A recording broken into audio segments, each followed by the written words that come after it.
shooting shows masked ICE agents approaching her vehicle, screaming for her to get out of the effing car, using profanity, and attempting to force open her driver's side door. As Good attempts to drive past the officers, a masked agent pulls his firearm and fires 3 rounds at Good. The shooting comes after this was an attack on federal law enforcement. This was an attack on law and order. This was an attack on the American people. The way that the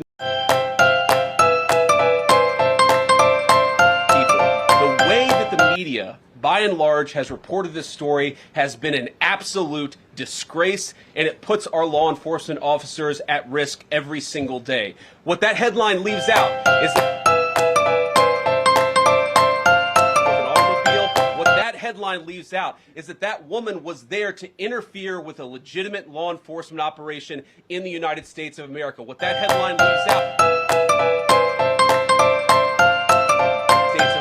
That headline leaves out is that woman is part of a broader left-wing network to attack, to dox, to assault, and to make it impossible for our ICE officers to do their job.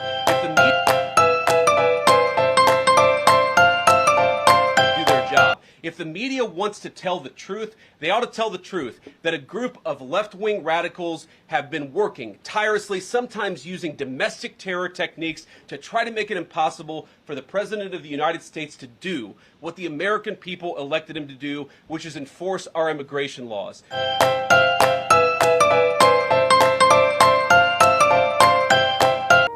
Welcome back to Advocate with Dr. Rufus Lowe, the show where we try to see through the fog of what's really happening and tell the truth even when that truth is uncomfortable.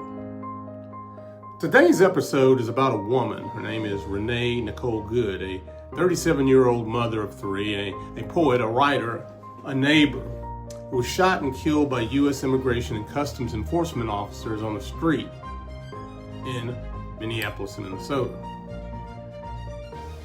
She was not an undocumented immigrant, not a foreign threat. Instead, she was a U.S.-born citizen of Colorado who had just dropped her 6-year-old child at school. And I want to start this conversation with the most basic fact. A woman is dead, her children no longer have their mother, and her family is grieving. If we can't begin there, we should not be talking at all. Let's start with the first segment. The story they told versus the story we saw. Here's what federal officials say happened. They say ICE agents were conducting a major immigration operation in Minneapolis. They say that Renee used her SUV as a weapon. They say also the officer feared for his life. They went so far as to label her actions as an act of domestic terrorism. Now here's what the videos and witness show. Renee's Honda Pilot is stopped sideways in the street. ICE agents approach her car on foot. They shout conflicting commands, some yelling at her to get out of the car, one yelling at her to drive away. An agent tries to yank the door open and reaches inside the car. The vehicle moves, first backwards, then forward, and turning, and one ICE officer opens fire into the windshield at close range. Renee is shot in the head and unfortunately dies at the hospital a little later on. Federal officials claim multiple officers were injured and nearly killed. Journalists reviewing the same videos report no visible injuries to those agents. So once again in America, we are staring at the same reality through 2 different stories. The official story, which asks us to trust the badge, and the visible story. In this story, it asks us to trust our eyes. Number 2, when the enforcer is the shooter. Usually when we talk about ICE and illegal immigration, the narrative is there are dangerous people out there and ICE is protecting us. But the story is different because in this case, the story where the person killed wasn't the target of some terrorist investigation. She wasn't crossing a border. She wasn't storming a building. She was just a mom driving home in Minneapolis. The person who pulled the trigger was the enforcement officer. So the question is no longer, why didn't ICE stop this immigrant? The question becomes, who stops ICE when ICE is the one doing the killing? And that changes everything because now we are not debating how tough to be on immigrants. We are debating how much deadly power we are willing to hand to federal agents operating in our neighborhoods, often with no local oversight and no transparency. And if that makes you uncomfortable, then good, it should. Part 3. Shadow tolerance. The name of all of my books. Who we believe or who we blame. I've talked for years about something I call shadow tolerance. It's the way we quietly tolerate certain abuses, contradictions, and injustices, as long as they're happening to the right kind of people, the right neighborhoods, by the right uniforms. We tolerate ICE raids that terrorize immigrant communities until it spills onto video in our own backyard. We tolerate vague phrases like domestic terrorism and threat to officers being used as magic words to justify deadly force, until those words are used on a U.S. citizen mom who wrote poetry and studied creative writing. And here's the quiet part being said out loud in this case. Federal officials very quickly told us who the hero was and who the villain was. The agent, a brave officer who feared for his life. Renee, labeled as a terrorist in death by people who never knew her. That is not just a legal narrative, that is moral storytelling, and it reveals what kind of life our institutions are conditioned to value and what kind they are willing to discard. Number 4, the wall around the truth. Let's talk about accountability. If most police, or in most police shootings at the local level, you'll hear about independent investigations, the State Bureau of Criminal Apprehension, local prosecutors weighing charges. But where we have federal officer, a federal operation, and very quickly federal control of evidence.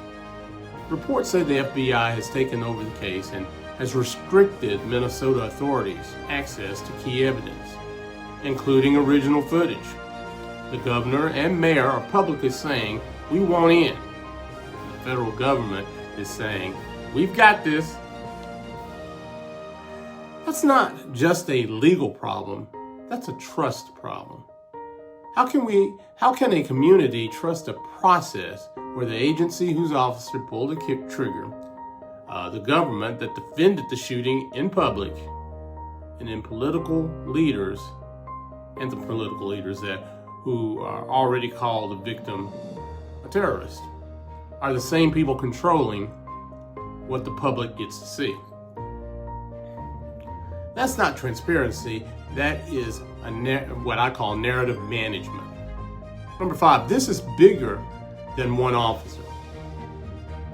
Now, I want to be very clear about something. Yes, there is an ICE officer who fired the fatal shots. He has a name, he has a file, he has a history, including a previous case where he was dragged by a vehicle in a separate incident, which federal officers now conveniently use to justify his fear in this one.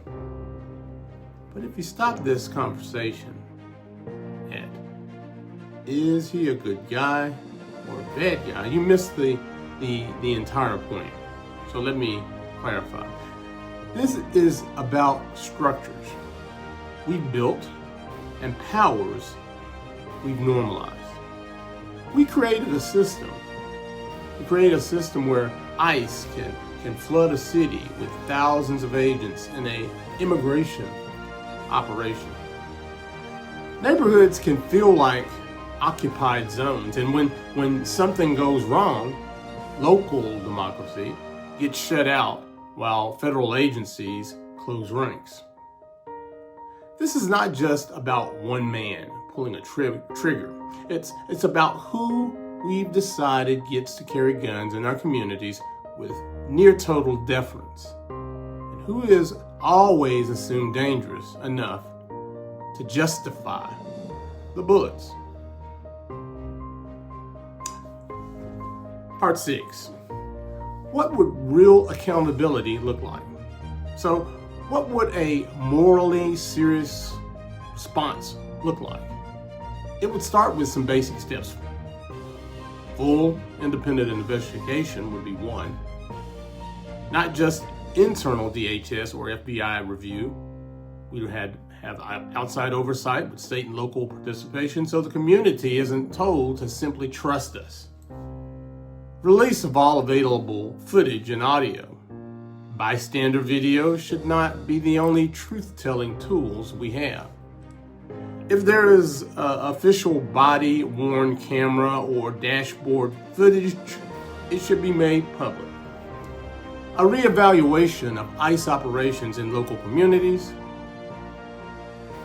Then the question, why are we deploying heavily armed agents into residential neighborhoods in ways that repeatedly create chaos and fear and increasingly death? Clear limits on when deadly force is justified. I was afraid and cannot remain a blank check. We need standards that protect all lives, not only those wearing a uniform. And then there's the deeper, slower work. We need to ask ourselves why so many of us instinctively believe the official story when the shooter is the state, and instinctively doubt the humanity of the person who dies. That instinct is not neutral, it's trained, it's political, it's moral. So in closing, whose fear counts? Renee Good was a mother of 3. She wrote, she cared, she created. Her family describes her as compassionate, loving, deeply human. On that snowy morning in Minneapolis, we are told an ICE officer feared for his life. But I want to ask a question, or I want to ask a different question. Did people care that Renee might have been afraid? Afraid of masked men with guns surrounding her car? Afraid of shouting conflicting commands? Afraid in a country for years federal agents have been allowed to treat certain communities like battlefields in the name of enforcement. Whose fear counts enough to justify deadly force? The officers, the governments, or the citizens? When the enforcer is the shooter, we cannot hide behind our usual scripts about bad individuals out there and good agents in here. We're forced to look at the uncomfortable possibility that state power is itself can be the source of terror, and that accountability must apply up to the chain of command, not just down the barrel of the gun. Renee Good should be alive today. Her children should have their mother. And if our outrage is real, it won't stop at hashtags. It won't stop at headlines. It will demand transparency. It will demand limits on unchecked power. It will demand what we stop calling people terrorists, simply because it's convenient to justify what was done to them. I am Dr. Rufus Lowe.